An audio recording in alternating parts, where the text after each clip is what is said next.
आप पुण्यात्माओं, आपके ऊपर रहम किया दाता ने, और अब भी नहीं पहचानोगे इस गंदे लोक को, क्योंकि एजुकेशन आपके पास है। इतना समझदार आपको बना दिया है कि आप आसानी से अपना भला और बुरा खूब सोच सकते हैं। और सदग्रंथों में प्रमाण परमात्मा की ये दास आपके रूबरू कर ही रहा है, जो आज तक के ऋषि महर्षि मंडलेश्वरों को ये नहीं प्राप्त हुए। तो सबसे पहले केवल परमात्मा थे, सत्य पुरुष थे, अविनाशी परमात्मा कबीर भगवान थे। उस परमेश्वर का ओरिजिनल नाम जो है कबीर देव है। वेदों में उसे कबीर देव कहते हैं, और हम अपनी मातृभाषा में उसे कबीर कहने लगे। कबीर देव माने साहब परमेश्वर। और कुरान शरीफ के अंदर उसी परमात्मा को अल्लाह कबीर कहते हैं। अल्लाह अकबर, अकबीर ये अपभ्रंश शब्द है। अल्लाह कबीर है। अल्लाह माने परमात्मा, साहब कबीर माने कबीर। ऐसे ही उस परमात्मा ने सबसे पहले ऊपर का अकय लोक रचा, जिसको अनामी लोक भी कहते हैं। और उसके पश्चात परमात्मा ने नीचे के 3 लोक और रचे, और प्रत्येक लोक में परमेश्वर ने अपने ही भिन्न भिन्न रूप बनाए। और प्रत्येक लोक के अंदर एक बहुत बड़ा गुम्बद है, बहुत बड़ा सुंदर एक मंदिर नुमा स्थान है। उसके बीच में परमात्मा ने अपना तख्त बनाया है, सिंहासन बनाया है, उसके ऊपर वो विराजमान है। सिर पे मुकुट है, ऊपर श्वेत छत्र है, और परमात्मा के प्रत्येक लोक में परमात्मा की बॉडी का जो लाइट है, परमात्मा के शरीर का जो शरीर प्रकाश है, उसमें प्रत्येक लोक में अंतर है। सतलोक के अंदर परमात्मा के कबीर परमेश्वर जी सत्यपुरुष के एक रोमकूप में, जैसे छिद्र है बालों का, इसके करोड़ सूर्य मिला दे, करोड़ चंद्रमा, इतना नूर है पूरी बॉडी का। यानी एक रोमकूप का इतना है तो पूरी बॉडी का कितना होगा, ये हिसाब लगाएं। और उसके बाद ऊपर अलख लोक है, उसके अंदर परमात्मा के ऐसे सिंहासन पर विराजमान है, और वहां उनके शरीर की जो शोभा है वो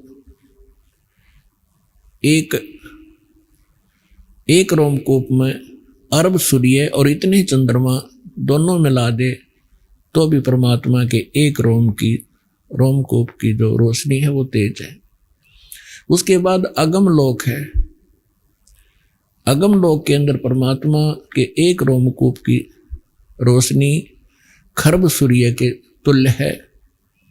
एक रोमकूप की सारी बॉडी की कितनी होगी आप हिसाब लगाएं।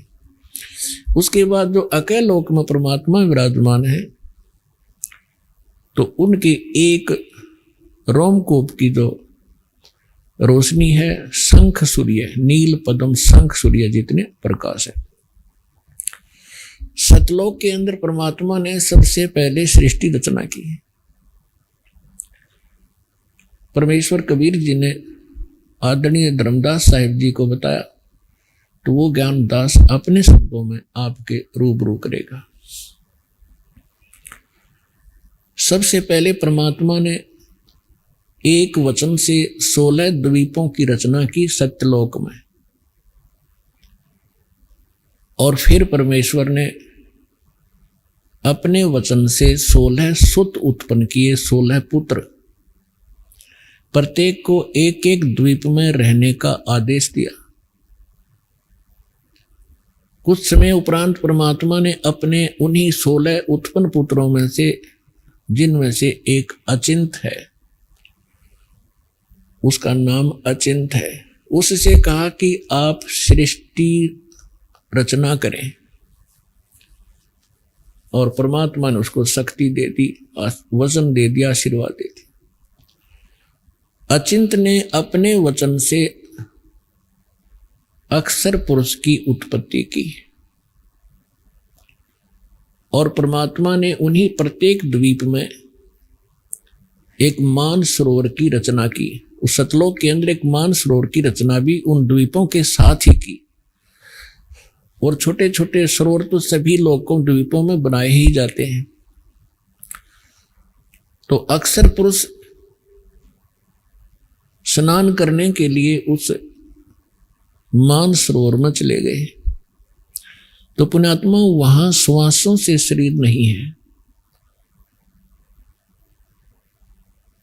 तो वहां जाकर के उसने पहले स्नान किया, फिर उस शीतल जल के अंदर आनंद से लेट गए, निंद्रा आ गई। काफी समय तक वो बाहर नहीं आए।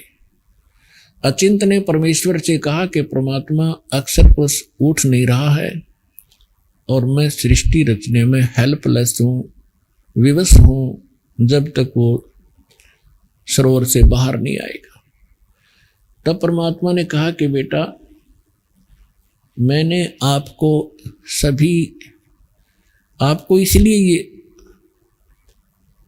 सृष्टि रचने के लिए कहा था, और मुझे मालूम था कि आप नहीं कर सकते, लेकिन बीच में आपके कर्म बिगड़ जाते, आप सभी अपनी महिमा की भूख में कहीं गड़बड़ ना कर देते। इसलिए समर्थ का काम समर्थ ही कर सकता है, आगे से सावधान रहना पुत्र। यानी इस झटके से उन सभी जितने भी पुत्र थे जब तक उत्पन्न हुए थे, उन सभी को ये एक अच्छा लेसन प्राप्त हुआ। उसके बाद परमात्मा ने क्या किया, उसी सरोवर से थोड़ा सा अमृत लिया, अपने वचन से एक अंडा बना दिया। अंडे में अपने ही बॉडी से, शरीर से, वचन से एक आत्मा उसमें प्रवेश कर दी, और उस अंडे को उस सरोवर में छोड़ दिया। अंडा गड़गड़ करता हुआ जा रहा था, काफी विशाल अंडा बना दिया। एक तो पुण्यात्माओं, भक्ति मार्ग के अंदर, अध्यात्म मार्ग में आप अपने विज्ञान को मत अड़ाना, क्योंकि अध्यात्म मार्ग में कोई इम्पॉसिबल चीज नहीं होती। हमारी बुद्धि उसको ग्रहण नहीं कर पाती, वो हमारी कमजोरी है। इसलिए कोई भी ज्ञान दास आपको बतावे वो गॉड गिवन है। आप बालक हैं, आपकी बुद्धि नहीं कैच करे तो उसको नकारा ना करना, स्वीकार करना। अब जो ही वो अंडा नीचे को जा रहा था, अक्षर पुरुष की निंद्रा भंग होगी। जैसे कोई किसी को अधूरी निंद्रा से जगा दे किसी कारण से भी, तो उसको थोड़ा सा क्रोध होता है। इसी शोर आवाज से वो जागा और क्रोध से देखा कि किसने मेरी निंद्रा भंग करी।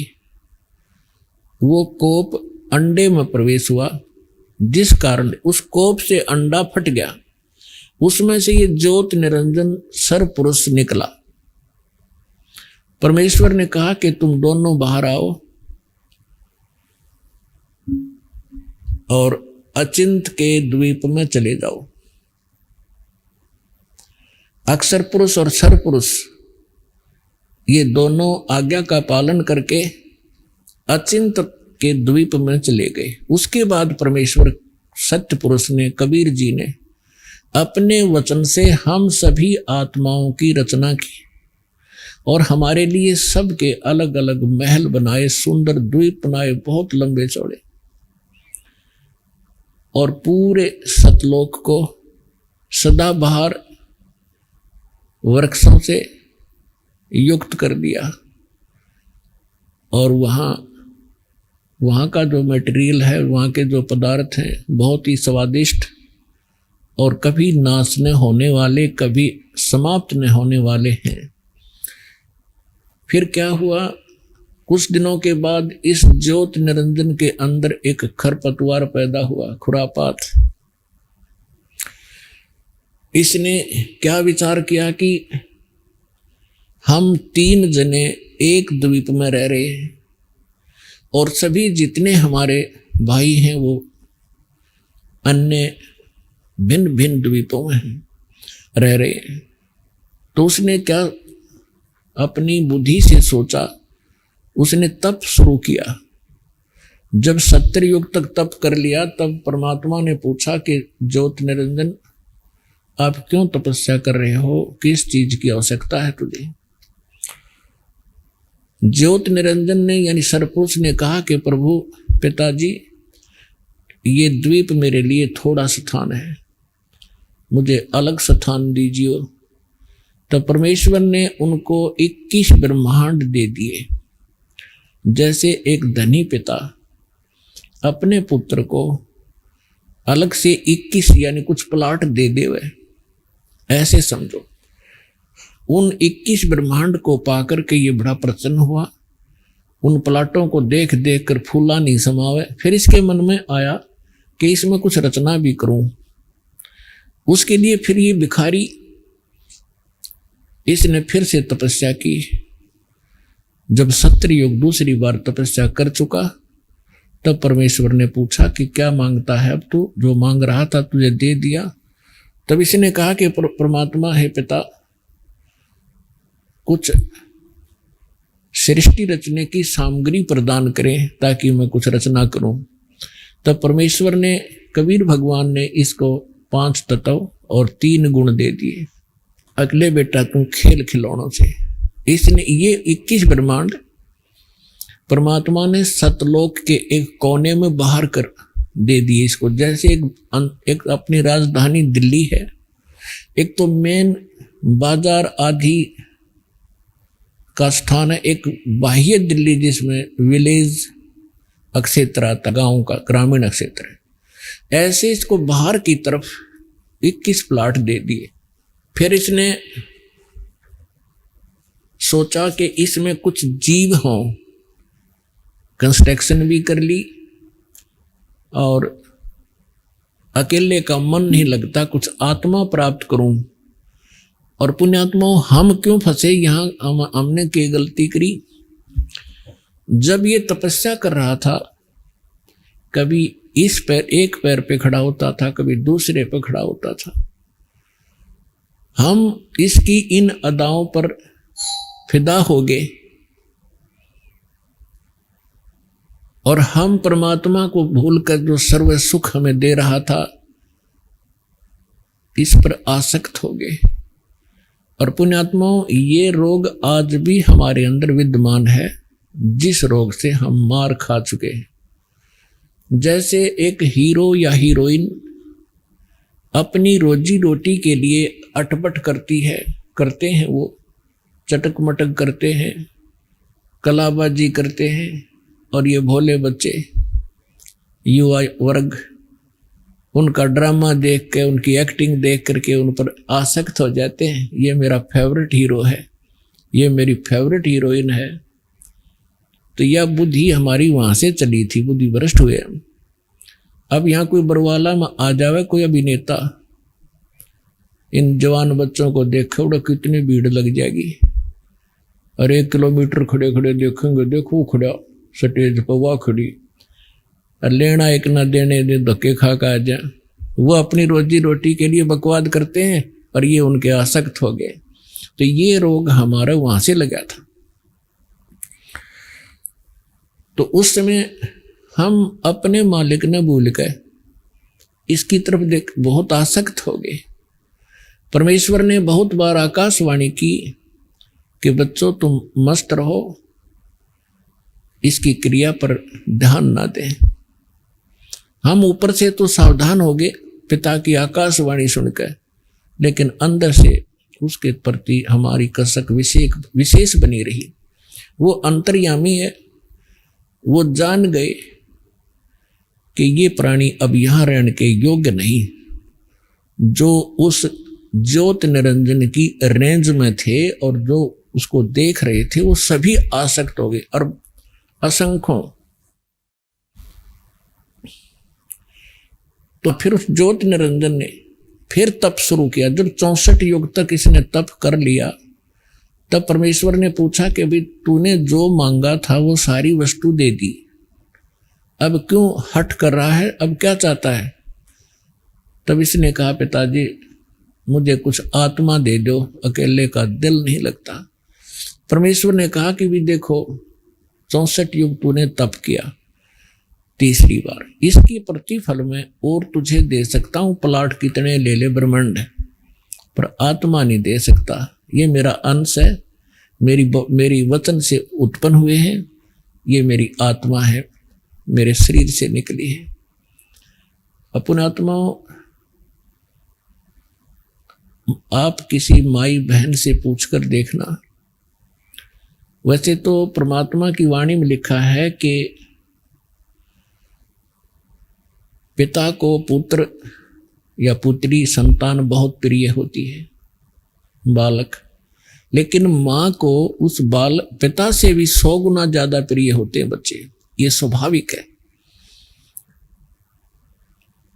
तो इसी प्रकार उस परमात्मा के हम बालक हैं, हम उसकी बॉडी से निकले हैं, उनका एक विशेष लगाव है हमारे से, लेकिन हम बच्चे हैं, बच्चे वाली बातें करते रहते हैं। लेकिन किसी भी बच्चे पर आपत्ति आती है तो माता पिता कितने दुखी होते हैं वो वही जान सकते हैं। तो कहने का भाव ये है कि जब उसने 64 युग तप किया तो परमात्मा ने कहा भाई आत्मा तो मैं जो नहीं, और प्लाट ले ले, कितने ब्रह्मांड ले सकता है। फिर परमात्मा ने कहा एक शर्त है, यदि कोई आत्मा स्वयं आपके साथ जाना चाहते हो तो वो जा सकते हैं। तो पुण्यात्मा यो काल भगवान हमारे पास आया, जितने भी यहाँ चीटी से लेकर हाथी तक, रंग से लेकर राजा तक, ब्रह्मा विष्णु महेश तक और दुर्गा तक, जितने भी ये देव हैं, ये सभी हम इस काल के जाल में वहां ऐसे फंसे।